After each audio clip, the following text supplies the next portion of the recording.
When you need medical help fast, use NHS 111 online to go from home to an urgent treatment centre Mr. Williams, please come through. or a pharmacy. Hello, pharmacist will see you now. Or if needed, stay where you are and get a call from a nurse, doctor or paramedic. Get assessed and directed to the right place for you in as little as 90 seconds. Use NHS 111 online. This is the North East and North Cumbria Providers Podcast, highlighting the fantastic work taking place across the region to provide the highest quality of care.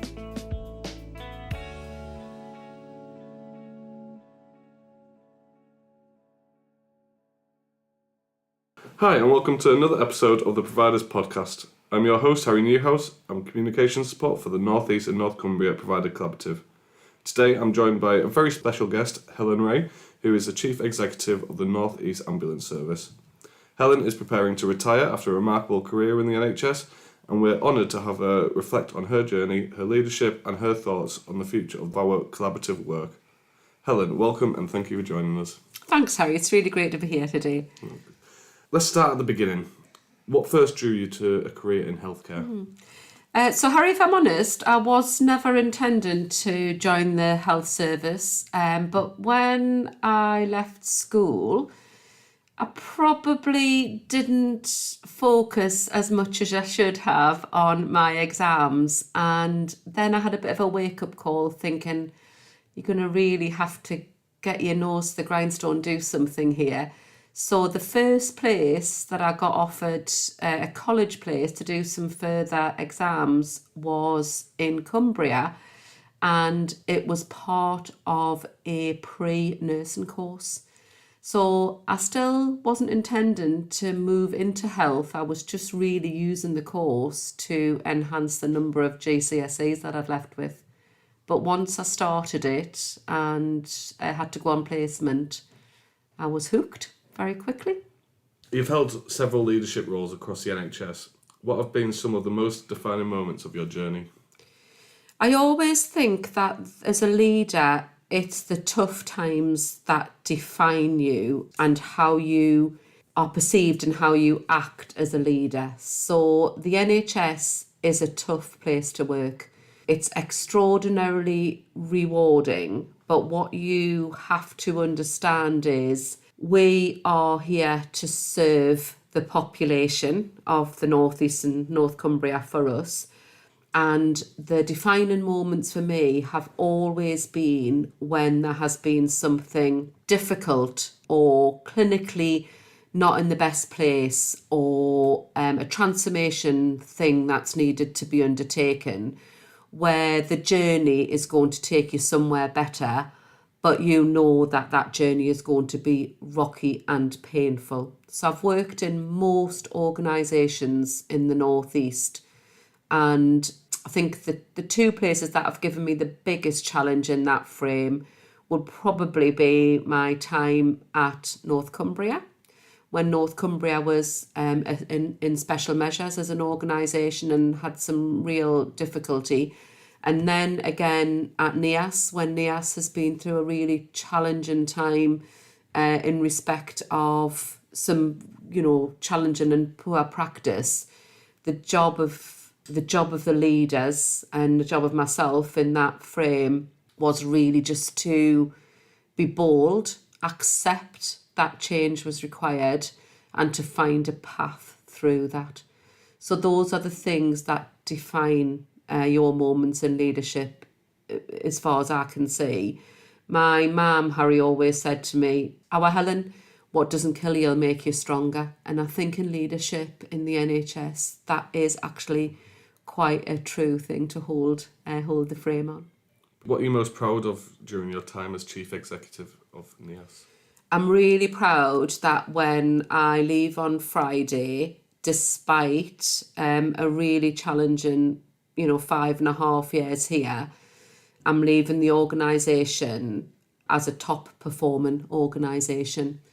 And for me, the numbers are almost immaterial. But if you think about what the ambulance service does, the quicker we can respond to a patient in need, the better the clinical service they are likely to receive from the organisation. So for us, time is critical. It is absolutely essential.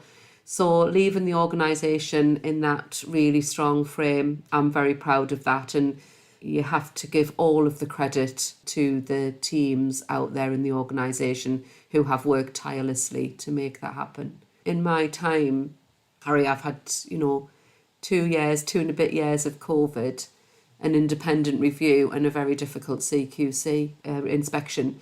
So to come through that and to still be able to say that we are outperforming, I think is really, really fantastic. I'm very proud of that. Brilliant. And you mentioned there some of the challenges that you face, such as COVID. How has your leadership style changed over the years? Yeah, that's a really great question. I think as you become more senior in your leadership journey, you do have to pay more attention to the politics with the small p and the politics with the big P. And for me, who I'm a kind of shoot from the hip sort of person, and those people who listen to this podcast will probably laugh at that, knowing how true that has been throughout my career. But you have to adapt your leadership style to pay more conscious attention to the things that are happening around you, as well as the things that are happening internally in your organisation. So my leadership style has evolved to be able to pay more attention to those things, to interpret them, and to then understand what the implications are for both the service that we are providing through the North East Ambulance Service, but also how we interface with everything else across that health and social care spectrum. Today I'm here as part of the Provider Collaborative. The Provider Collaborative was established in 2019 to drive more integrated, high-quality care across our region. What has your role been in shaping its direction, and how have you seen it evolve over time? I actually can't believe it's 2019 since it formed. It's been a real interesting journey because that coincided clearly with my take-up of the Chief Exec role here. So it was great at the outset for the ambulance service to be folded in to the Provider Collaborative.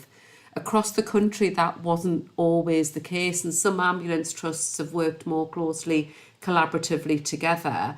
But I have found that being a real core part of the Provider Collaborative across the North East and North Cumbria has allowed me to understand the challenges and pressures of others, for me to then think about, well, how can we contribute and how can we support others in the best frame?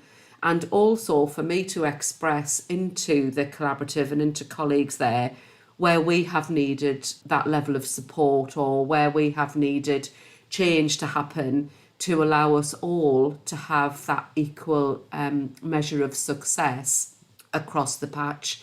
So it's been really, really important for me to be able to have a voice within the collaborative and to feel listened to from, by and with all of our colleagues who I've come across. That's been really special. Brilliant. And from your perspective, what has the Provider Collaborative achieved so far that stands out to you? Yeah, so it has really held its North Star, if that makes sense. So we set out with, I guess, a vision for how the collaborative might work more dynamically and closely together in a less competitive frame than organisations have been used to, for the betterment of the health and well-being of the kind of population we serve. And I think despite some real challenges, and you've mentioned COVID and everything that came with that opportunity to continue to come together on a regular basis and understand where we each were on our individual journeys and how we can kind of combine our efforts in the very best way. I think that has really seen some big achievements be possible that I don't think would have happened if we weren't having those really open and honest conversations as we've gone along. How has NEAS contributed to the collaborative's mission of delivering consistent, high-quality care? Yeah, so NEAS is the organisation that actually interfaces with every other member of the provider collaborative. Less so a little bit for North Cumbria, but still we do travel over to the North Cumbria sites a fair bit. So I think we have been able to really recognise, particularly obviously in the urgent and emergency care frame, how we can offer a different level of support that allows patients, members of the public, to be seen in the right place rather than everything necessarily flowing through the front doors of AD, which we know can be super crowded and super challenging for all of the fantastic teams who are working in there, and certainly the back of house teams. And we've also had that opportunity to think about the whole of that kind of journey and around, this maybe the smaller aspects of service profile that NEAS provides, such as our patient transport services, and how important they are to ensuring that our hospital colleagues particularly have a great flow out of hospital, as well as that kind of flow that manages in. So just that ability to understand and be respectful of the needs of others as well as the needs of our own organisation, I've found very powerful. And you've mentioned that NEAS work closely with all the foundation trusts in the region. Can you share an example of a successful partnership or initiative that really demonstrates the power of the collaboration?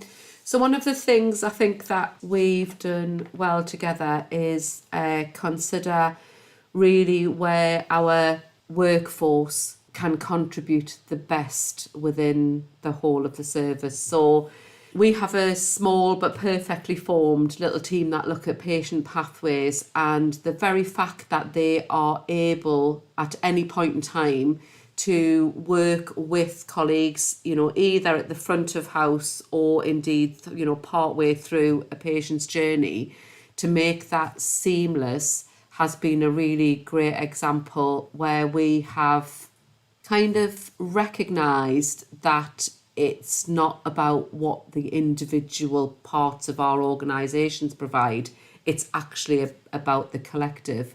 So that has allowed us to work, very closely with acute colleagues and with primary care. And I know they're not necessarily folded into the collaborative, Harry, but, they are the iceberg under the water in terms of the volume of care that our primary care colleagues provide. And being part of the collaborative has allowed us to get inroads in a different way into that, to really think about, are we doing the right thing, and can we see the wood for the trees, and what is the different opportunities? So around the workforce, that has, I think, been fantastic, and just that ability to reshape the steps through each individual's system.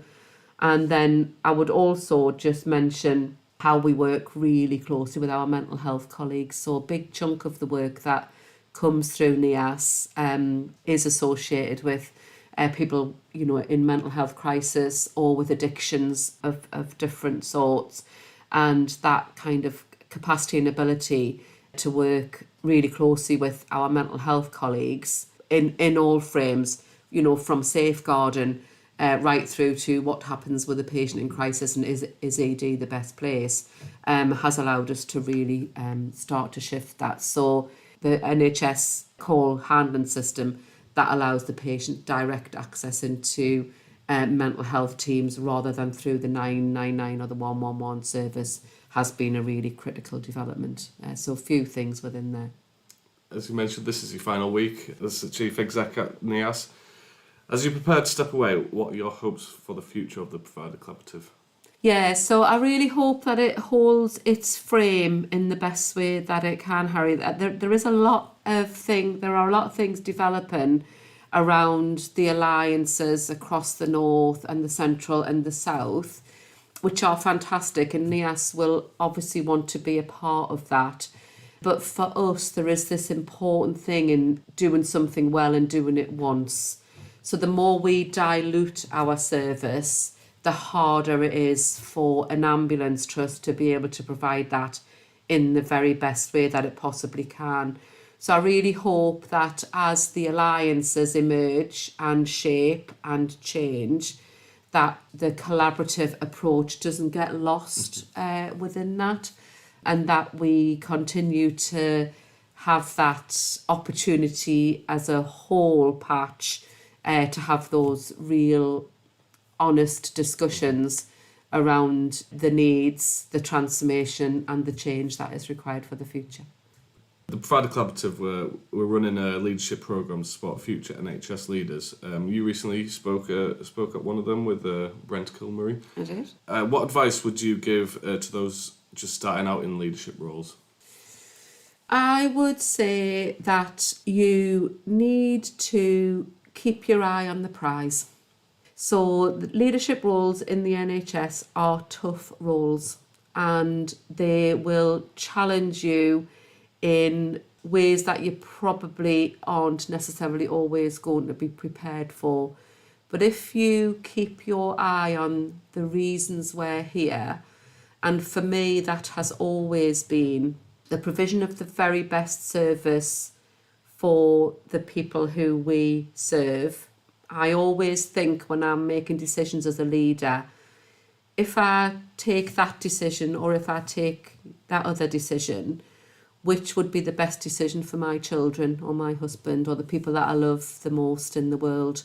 And if decision A is the best decision for them, then it's the best decision for everybody else's loved ones, and that's the one that you should really keep your grip on and move forward with.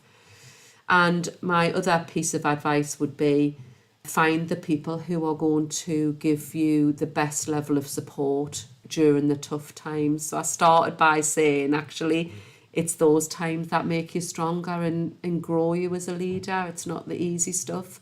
That's kind of just the day job and routine. But find the people who will support you through that, and never, ever, ever be afraid to ask for help.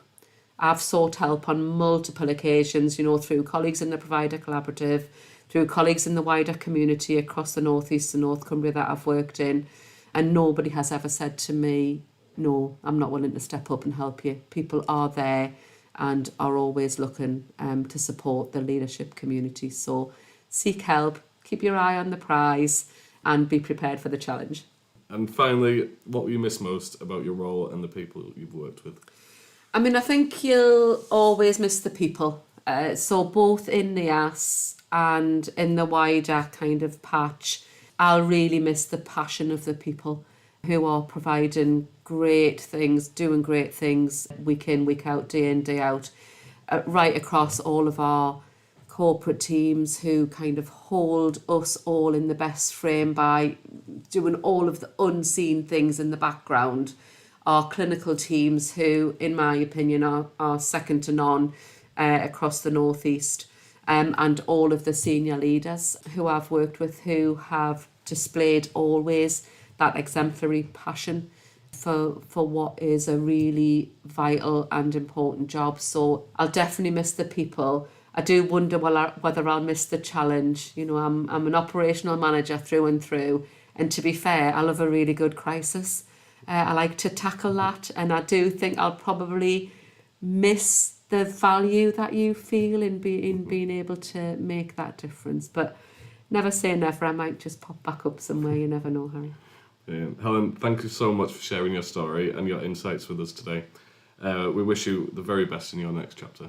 Thank you so much. It's been a pleasure. Thanks for joining us for this episode of the Providers Podcast. Hit subscribe to keep up to date with the latest news and catch up with what we've been up to on our website and social media pages.